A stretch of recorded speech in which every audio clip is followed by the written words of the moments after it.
Hello, my name is Rolando Telles, and I am the most prolific writer in English in Central America. I write history books, but I also write literature books and technical books. I would like to show you some of my books. This is a bilingual books about the history of Granada in Nicaragua, the oldest colonial city in Nicaragua, where you have the history of the pirates, William Walker, who was ruling this country for 2 years, and the different governments, wars in this beautiful city that was very, very rich in colonial times. It's a bilingual edition, and you can become very knowledgeable about this, what happens at the historic places that you can still visit in Granada today. This is a snapshot of the history of Nicaragua. It's a summary, and it's very useful so that people who come to work, they can get an insight about all the developments that took place since before the Spaniards came, because the Aztecs were here before, the Mayans were here. Eventually the Spanish came, there is the colonization period, the book cover, even the developments of how the Atlantic coast or the east coast of Nicaragua was under the control of the British through Jamaica, and you have a lot of historic information. You have the U.S. interventions, how Nicaragua became a financial U.S. protectorate early in the 20th century, the different U.S. interventions, the War of Sandino, the Somoza dictatorship for more than 40 years, as well as the rise of the Sandinistas, the counter-revolutionary war in the 80s, etc.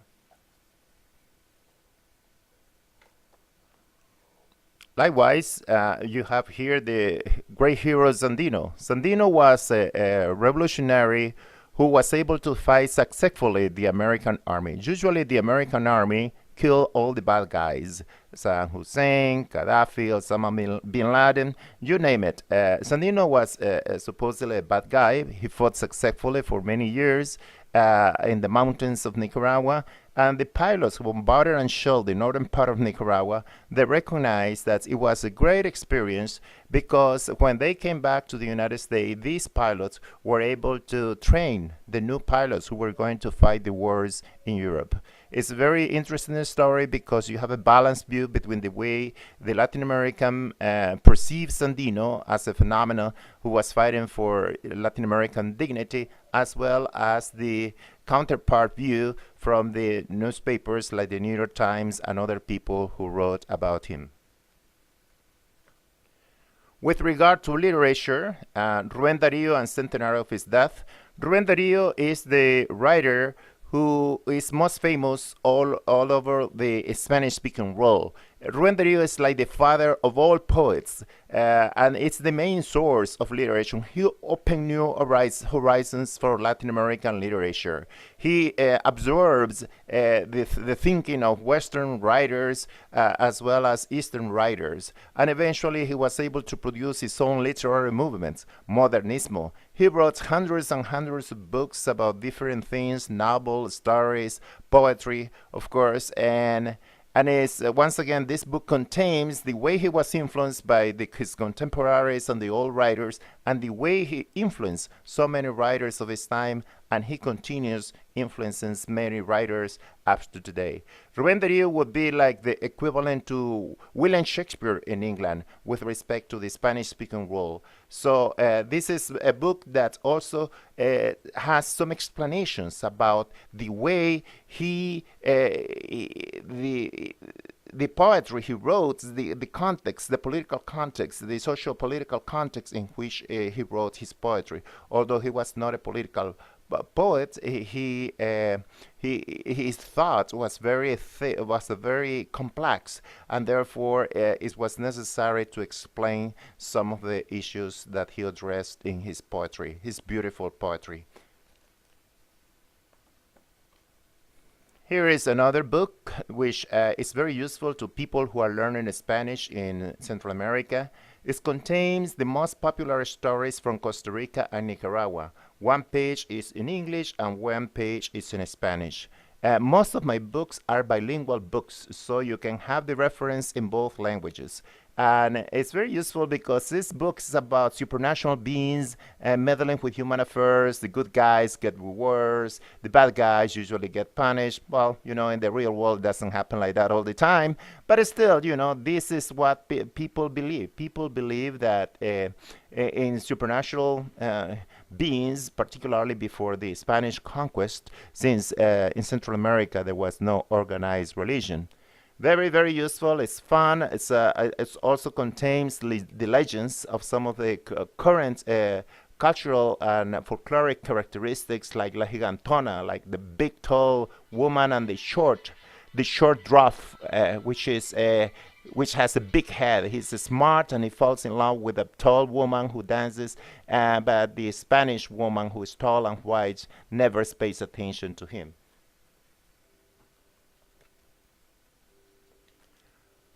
Here is another book. This is the history of Huehuense. The Huehuense is a play that started about 500 years ago, and it is the way a local Nicaraguan was able to face the Spanish authorities. Instead of fighting with weapons, he decided to use music, poetry, dance, and prance. And it is still plays in the streets of the Riamba every year. It's a lot of fun, and usually in Granada you can see many dances. Some of the music that is danced and played, it comes from before the Spanish conquistadors.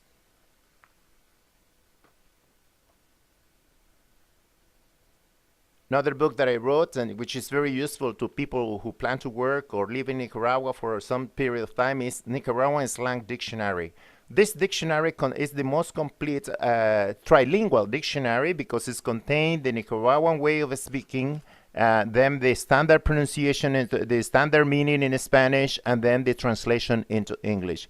Very, very useful to foreigners who live here. As a matter of fact, in Granada, many people who have their businesses, they always tell me, this is the book I was looking for. Why? I ask them. Well, because I will know what my maid says when she gets angry at me. It's a lot of fun. My students of English also buy this book. In the same line, I try to help Nicaraguans who wants to learn English. There are always people who come to me and they say, hey, teacher, I need to learn English, but I don't have money. I don't have time to go to school. So this is very useful books because this contains the pronunciation as well as the meaning. It's like a dictionary, contain phrases, the present tense, the past tense, and all the basic things that people need to learn. And definitely people do not need to buy to get a teacher. They can just do it by themselves, just by reading the books and following the instructions. On the other hand, I'm also a newspaper writer. I write articles to the editor, opinion articles, and here I have 100 articles. This is in Spanish. This is for advanced students of Spanish, and these articles cover issues like the environment, law, culture, history, and things like that. Finally, I want to show you a couple of my technical books. I do not have all of them here, but this is the compilation of many glossaries that I have handled for about 35 years that I have worked as a translator, in this case of audit report, financial statements of different companies. And this is a very useful reference for accountants, for auditors, for law firms, even for the government, since some technical terms are very difficult to remember, and this is a very updated edition. Likewise, my latest book, technical book, is bilingual. It's a bilingual legal dictionary, and this contains more than 50,000 terms and expressions in English and Spanish English. It is I think it's one of the most complete dictionaries that is very useful to translators. And as you can see at the bottom, you have my name. You can Google my name, where you can find hundreds of articles written in English and in Spanish, covering different issues, particularly cultural issues, historical problems or issues in Central America. So please do not forget to visit my page. My blog is www.nicaraguanbooks.blogspot.com. So if you have any questions, some of my books can be sent via email, depending on the kind of books you're looking for. Thank you very much for your attention and for your patience, and I hope you visit my pages. Bye.